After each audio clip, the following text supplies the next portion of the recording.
Welcome back to the Nutrition Made Simple podcast, powered by Healthy Steps Nutrition.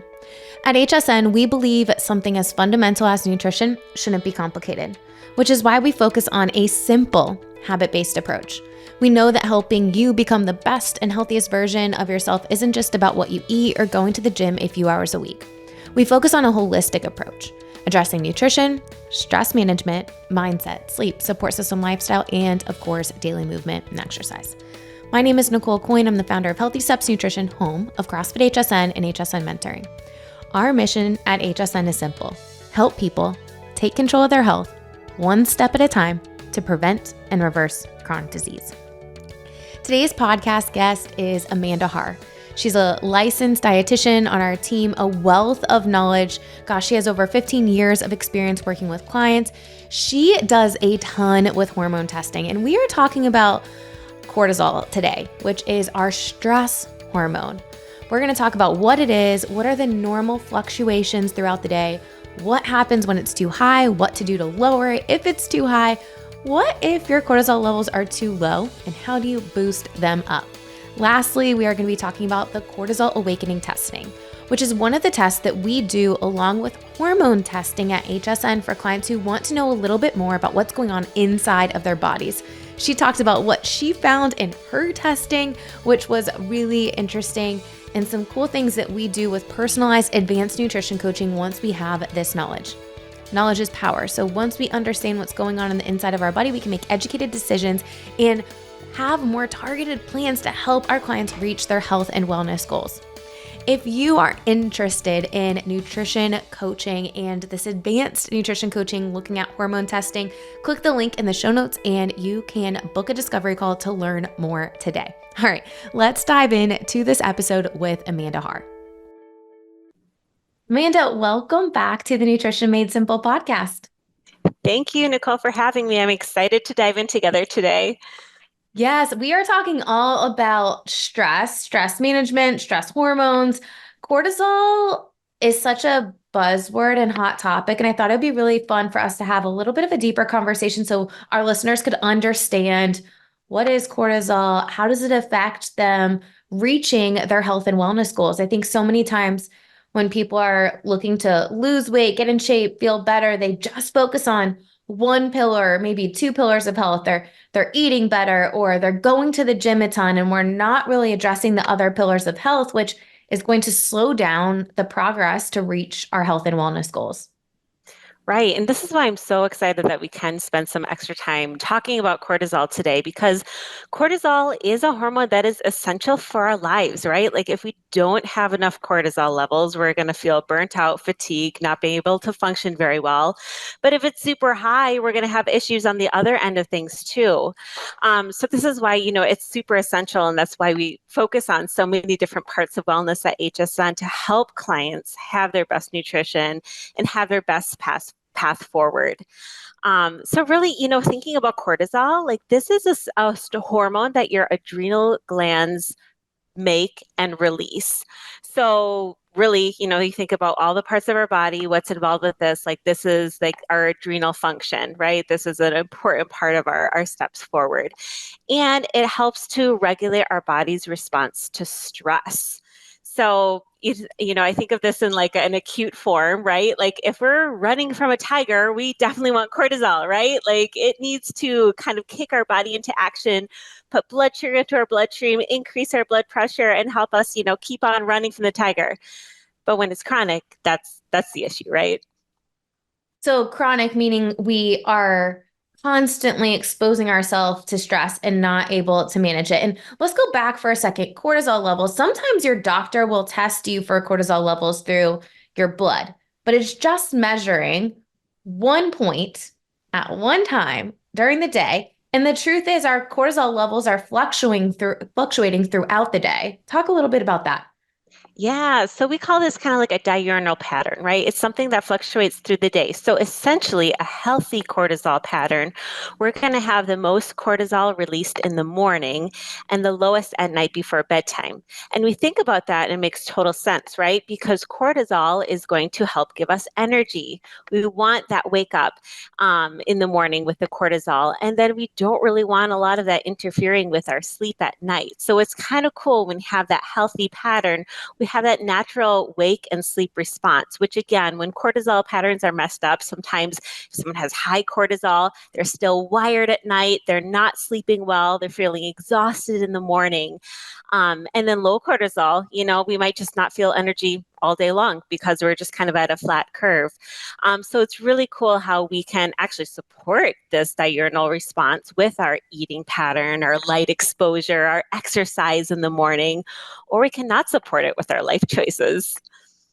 And this is something that's interesting if one of our listeners is struggling with this. This is really cool that you can test cortisol levels, actually not through a blood test, but through a saliva test so that you can see what is the pattern that's happening throughout the day to take a deeper level instead of just the one point if you get annual blood work done. Right, exactly, because there can be a lot of things missed if you're just taking one point, right? So if you, let's say, you have, high cortisol in the morning, well, that's not really that out of the norm. But if you're still having high cortisol at night, that's painting a much fuller picture. So, the testing that we like to use through Dutch, I like it because they have the cortisol awakening response. So you're actually testing it like right when you wake up in the morning, about 30 minutes afterwards, and then a few more points throughout the day so you can kind of see what's actually going on with that pattern. And every person is a little bit different, right? Like my normal might be a little bit different than your normal, and testing over time can see, okay, are the interventions that I'm doing, are they working? Right. So we Right, can 100%. track this at a deeper level. And ultimately our dietitians can give better recommendations and create more customized plans with clients based on those results. Let's talk about big picture with cortisol levels. You talked about high levels, but let's talk about high levels of cortisol and chronic disease, not just chronic stress. How are those connected? Right. So, I mean, you think about again what cortisol does. It helps to release blood sugar into the bloodstream, so increasing blood sugar levels. It helps to increase blood pressure as well. It also stimulates our hunger too. So this is why we see a clear association between high blood pressure, diabetes, and visceral obesity, especially around the belly when someone has high cortisol levels. So it's interesting, right? Like it's like one of those things that, again, if it's an acute response, we want those things, we need those things to happen, but definitely not when it's happening long term. And unfortunately, in our society, there's too many people operating on high cortisol, whether they're having trauma in their life, not getting enough sleep, over committing to things. This is something that I see in clients a lot, that Mhm. it's really hard to say no sometimes, but then you're saying no to your health, essentially, right? And then, we also kind of have issues more like, the mental side of things, anxiety, depression, brain fog, right? If we're not able to think our clearest, or if we're in our fight or flight mode, inflammation, even hair loss. So these can all be things that are associated with high cortisol levels. Awesome. Okay. So lots of issues. I'm sure people are thinking like, okay, yep, I checked a few of those things. Definitely potentially struggling with high cortisol levels. What are some easy, maybe not easy, probably simple, but not easy, simple things that people can start doing to help lower or normalize our cortisol levels? Yeah, great question. And I love how you were like, it's simple, but not easy, right? Because sometimes it takes a lot of lifestyle change. I think about one of the clients that I've been working with that, she's a go-getter, but an overcommitter, right? So she's like involved with, like 7 different volunteer organizations and, Mm. doing, making reports until 2 o'clock in the morning. Like she would pull all nighters and she's in her 60s, like was doing all the things. And it's obvious, right? From her symptoms and her, weight gain and lack of weight loss, that cortisol is pretty high up there. So one of the things that she's focused on and started to make some really good progress in is quality sleep. So just Mm. sleeping 7 or more hours a night, if you're not doing that already, an amazing way to help to reduce your cortisol levels. And when we get better sleep and reduce our cortisol, it's usually easier to make better food choices, right? We're not going to be in that comfort food mode. We're going to have a clear path and decision towards our cravings and our food. And also, exercising regularly. What a great Mm. stress reduction, right? We have the endorphins afterwards, and maybe it stimulates the cortisol while we're exercising, but it ultimately helps to decrease it throughout the day. So those would be probably a top couple. And the other thing that I like to think about is, limiting stress and our stressful thinking patterns. How much stress is created in the way that we think about things, right? The Yeah. same situation can happen to two people. One person has a super stressful reaction and the other person doesn't. And that kind of comes back to our resiliency. And I mean, this is something that, for a lot of us could be trained from our whole life, the ways that we have thinking patterns. But what we like to do at HSN is like helping take steps to make those thinking patterns more positive feedback loops versus negative feedback loops. Yeah, I remember reading Soundtracks by John Acuff. We talk about that book all the time, and I recommend it to a lot of our clients, coaches. I think it's a really good book. Just becoming in tune of the thoughts that are going on in our head. I think a lot of people don't even realize. Man, I automatically go down to the worst case scenario, and I make my life so much harder because I'm always thinking that it's not going to turn out the way that I want it, or this is much harder than it should have been. We take our twins, Birdie and Cooper are 13 years old now, and they'll come to work out with me in the morning sometimes at 7 a.m. And even this morning, and it's something as easy as a parent, like I feel it's my responsibility to help guide our kids with what are the thoughts that are going on in your head. One of the things that they were doing this morning in the workout was 2 by 20. So 2 sets of 20 back squats. And we're trying to get their legs a little bit stronger for golf. And the first set, Cooper, I could tell what she was thinking by the way she was looking. Like she, put the bar on the rack, 4 times in that set of 20. And usually you're supposed to do them unbroken. And after she got done, I was like, Coop, every time you stand up, say, I am so strong. I am so strong. I've got this. The next time she did it, all 20 unbroken, no problem. The same weight. I'm like, Love it. it's those little things that, we can teach our kids, but ultimately we need to do it ourselves. And I can honestly say, like, that is something that, especially when you're working out, if we take this into CrossFit or any type of workout, if you're constantly telling yourself, this is so hard, it is an exponentially harder workout for you than I got this. I'm doing great. I'm strong. I can do this. Right, 100%. I love that how you mentioned also like the things we say to our kids or to our friends, we need to Yeah. say to ourselves too, right? Yeah. Because a lot of things we tell ourselves, we wouldn't tell our friends that if they were in the same situation, right? Right. The opposite way. A Yeah. hundred percent. 100%. I think it's a really good learning opportunity that you can, lean into for yourself. And then also something that, gosh, I wish my parents would have taught me those things when I was growing up, like the book soundtracks. Okay, listen to it with your kids so that everyone can be on the same page and you can teach them those skills to become more resilient at a young age. And then they have all those years to practice. Right, 100%. And it just makes it easier for them, right? Because it's just something that they're learned and trained to do, which is so awesome, right? Like we just come into any situation more confident, not Mhm. fearing what might come because right now is only the present, right? Right. Yeah, it's so important. All right. So we talked about high cortisol levels. We talked about tips to lower or normalized cortisol levels. Let's talk for a minute about low cortisol levels. What would that look like? Yeah, definitely. And it's funny because I feel like, we always hear about like, oh, high cortisol, such a problem, right? But like there are a lot of people who maybe were on high cortisol for a long time through very stressful situations or health conditions or something like that. And they're actually now in low cortisol levels. And that can be associated with, just a general fatigue. I know can think of a client that I work with that she had a very stressful time with her children who had special needs. And, it was just hard for her to get up in the morning and get going. Just Mm. all day, she felt really tired and exhausted. Like that to me is one of those signs of low cortisol. People who've gone through burnout, they might have low mood, low motivation, especially if you're someone who used to be like, really motivated and, go getter.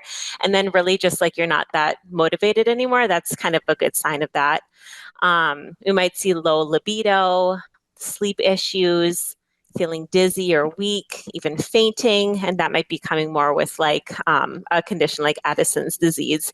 But in general, unfortunately, I think in the medical world, um, a lot of times high cortisol isn't recognized until it gets to Cushing syndrome, which is like, off the charts cortisol. And low cortisol isn't recognized until Addison's is diagnosed, and that's when your cortisol is at a flat line. But we know about the importance of a fluctuation throughout the day.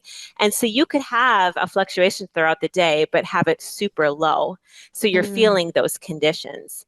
And I have to say, I speak from experience because I know when you looked at my Dutch results and saw my cortisol levels, you're like, Amanda, we need to get more stress into your life. I don't know if you needed more stress, but I think, there were some things that we could do to bump it up a little bit. Right. And to me, that was a really nice awakening when I was able to see that data because, I mean, I personally had struggled with, a family crisis for a couple years, some autoimmune health conditions, right? So it was kind of like that perfect storm of probably high cortisol for a while. I didn't test it at the time, but I was definitely had to recover from, you know, adrenal issues, right? HPA axis issues. And so basically what it showed is like my curve is like right at the bottom and then actually underneath the bottom throughout different parts of the day. So for me, it was like, okay, once I see this data, that shows me I need to do something about this, right? Like sometimes in our minds, we think, oh yeah, well, maybe this is an issue. But once we see the data, like that's like, okay, I have to take steps with this, right? So that was pretty powerful being able to get that tested too. And you think about the contributors to low cortisol levels. For some people, especially like women nearing menopause, low testosterone levels are very normal. So that can also help contribute to lower than normal cortisol levels. That's why we see a lot of fatigue coming around perimenopause and menopause. Sleep problems can contribute to that, unhealthy diet or lifestyle, autoimmune conditions, nutrient deficiencies, thyroid issues, electrolyte imbalances. So there's a lot of possible contributors to low cortisol levels. But I think most people who have these symptoms are going to say like, yeah, there's been long-term life stressors that have kind of led to this place. Once you have that data, what are some things that you can do to help normalize cortisol levels and bring it back up to a normal level? Yeah. So, I mean, I love one of the doctors that I've heard, mentioned if someone is struggling with HPA axis dysfunction or low cortisol, chronically low cortisol, they need to take rest seriously. Being in bed, up to 10 hours a day, which sounds like a lot. But again, if your body is really needing some recovery, like you need to take rest and sleep seriously. And of course, therapy, if there has been trauma that someone's gone through, like definitely taking advantage of that and the tools that that can give somebody. Another thing that we talk about a lot, again, in kind of the perimenopause realm, but this is super helpful for stimulating cortisol, is being exposed to light upon wakening.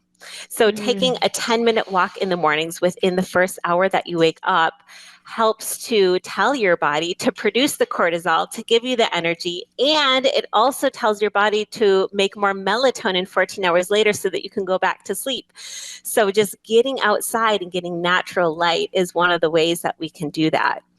Of course, we love, the proper eating patterns also that can help this. Any supplements if someone has any vitamin deficiencies, um, boosting testosterone if low.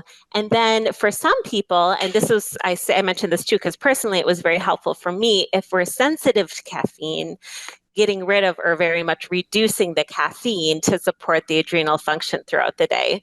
Like I personally found that I didn't realize that, but even like half a cup of coffee would disrupt my sleep that night, right? Some people Wow. metabolize caffeine in 2 hours. Some people metabolize it in 13 to 24 hours. So unfortunately, I'm one of those unfortunate people that just can't do it. But you had the data for you to start making some changes and to help normalize your cortisol levels. And I know it's helped a lot of our clients. You mentioned before the Dutch test, which we do the Dutch Plus test, which tests the cortisol awakening response, those different levels throughout the day so that we can make informed plans with clients to help them optimize their hormone health. Tell me a little bit about the Dutch test. Yeah, so Dutch basically stands for dried urine testing for comprehensive hormones. And it is kind of like the gold standard in functional medicine as far as hormone testing right now. And typically, when we think of hormones, we think of the sex hormones, right? Like estrogen, progesterone, testosterone, etc. And it measures all of those in multiple different aspects, both the free hormones and also their metabolites. So we're kind of getting a better gauge of what's going on, but also hormones like cortisol, because that's something that our body produces. So with the Dutch Plus, it looks at the cortisol awakening response. So again, like we talked about, like seeing, okay, how much is your cortisol rising in the morning? What is it doing in the afternoon and the evening? So kind of showing a pattern throughout the day. It also looks at different aspects of cortisol, like free cortisol and also its metabolites, which kind of shows Mhm. like what is the body doing with this cortisol? Is it getting kind of like sucked up into fat tissue, which is very common for someone with obesity or overweight? Or is it, getting metabolized very slowly because of thyroid conditions? So we're kind of able to look into that. And also, it helps us estimate the preference for the inactive form being cortisone or the active form being cortisol, which is really cool because, again, like I've never, when someone goes to a regular doctor, we typically only see like one sample at one point of the day of Yep. just cortisol. And we can tell since we have data on all this information, like that's another thing that I love about this test. Like there's so much research being put into why we're doing the testing and if there's actually scientific validity to back it up, right? Like you can't depend on that in every test out there these days. Right. But I love that, it can kind of look at the whole picture and kind of help to see what's going on. And as far as the sex steroid hormones, again, there's different types of estrogen, right? Like there's some types of estrogen that are more normal for our body to have more of. There's kind of what we call like the dirty type of estrogen that can increase risk of breast cancer. So some women like to, see what's going on there just to, even assess breast cancer risk. We see progesterone, which is a very an important hormone for fertility, for sleep, for calming. And then of course the DHEA and testosterone, which are essential for our energy levels and performance if someone's an athlete. And then it even goes on from there, like what's going on with our methylation, what's going on with our melatonin production, which is important for Mhm. sleep. That's why it can be helpful for people with insomnia. We find out a few nutrient markers, oxidative stress. So it really is comprehensive, which is another reason why I'm kind of like, okay, it's out of pocket for most people, but honestly, like we're going to see a much fuller picture than if we find a few data points here and there. Also on kind of the sex steroid side of things, like not all practitioners know what days to test certain hormones.